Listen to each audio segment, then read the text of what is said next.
Hey everybody, this is a quick video in case you have a Beko brand dryer and it's giving you an ER20 or an E20 or something like that. Depending on the model, it will display a little bit differently. But it's basically an E20, an error 20.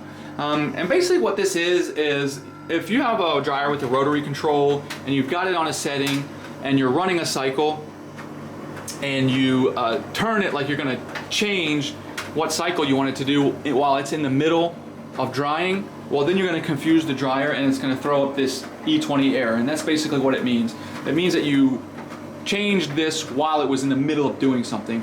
And so all you need to do to fix this, there's nothing really, super problematic with it. All you need to do is put it on whatever you want and then just restart your program. And the dryer should just go and start working fine. And that's it. It's as easy as that. There's nothing really to fix here. So anyways, hope this video helped. Thanks a lot for watching. Have a great day.